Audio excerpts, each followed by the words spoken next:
Hey everyone! Before we dive in, make sure to subscribe. You won't want to miss this one.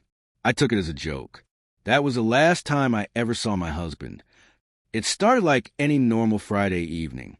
The smell of takeout lingered in our small apartment, the soft of the fridge mixing with the faint scratch of rain against the window.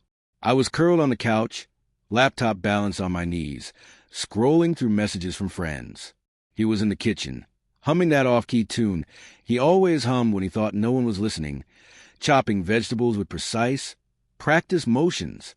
James and I had been married for 7 years. By all appearances, we were fine. Routine dinners, shared weekends, occasional laughter. But there had been cracks lately, small ones I tried to ignore. His phone never left his pocket, even during dinner. He'd glance at it and smile, muttering, "Just work stuff."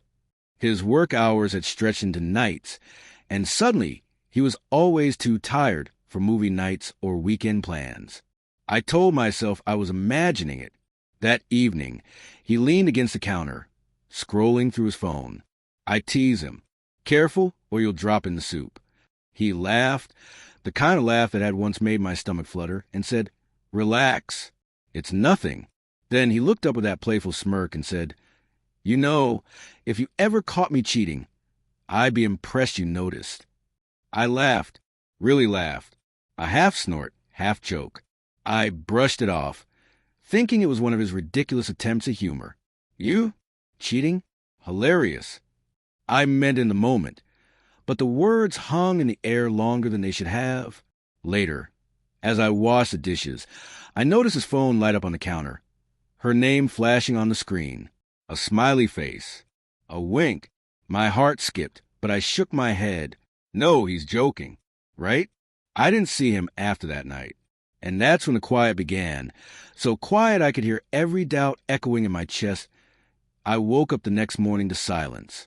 Not the peaceful kind, but the heavy, hollow kind that presses against your chest. James wasn't in bed.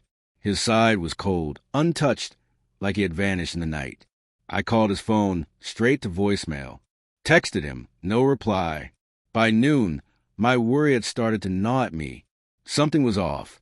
I checked our messages, hoping for a simple explanation. Nothing unusual, until I noticed a thread I hadn't seen before. Her name, every line dripping with intimacy, emojis, laughter that wasn't ours.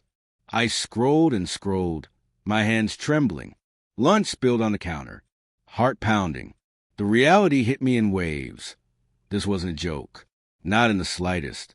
I tried to confront him later that evening. The apartment door clicked behind me. Empty. A note on the kitchen counter.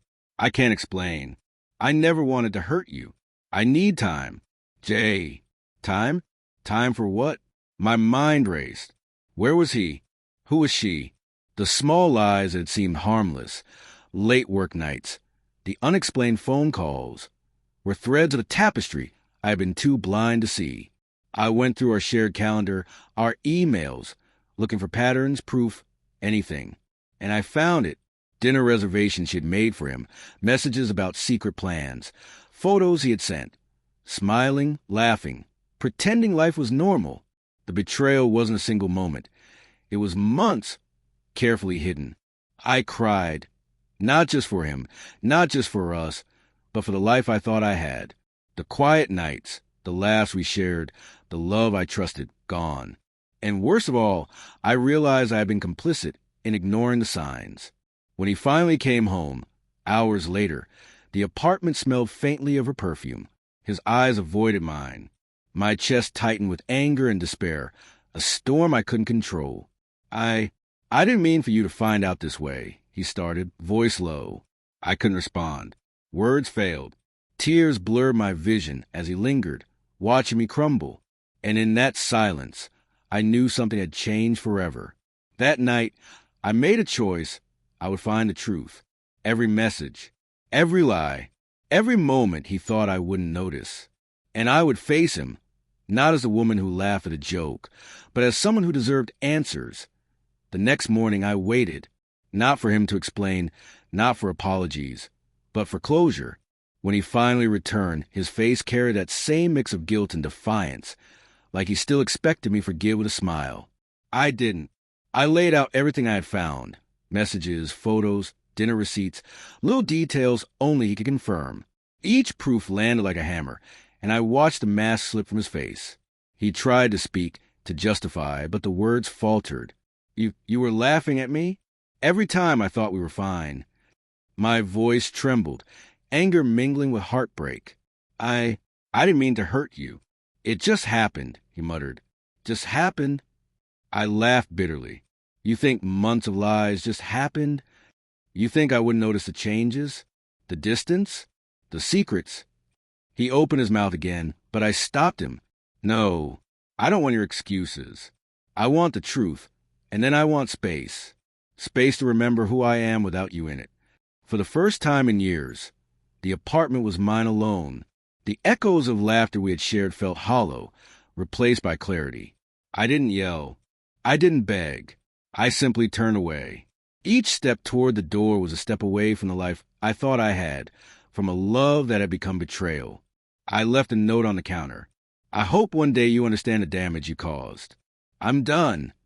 I walked out into the cool night, the rain finally falling outside, washing the streets, and me clean. And in that storm, I felt something I hadn't in years. Free. It wasn't revenge. It wasn't rage. It was survival. I would heal. I would live. And I would never mistake a cruel joke for love again. If you've ever been blindsided by betrayal or watched someone you love slip away, share your thoughts below. Your story matters. And don't forget to subscribe. Sometimes the truth is the only thing that sets us free.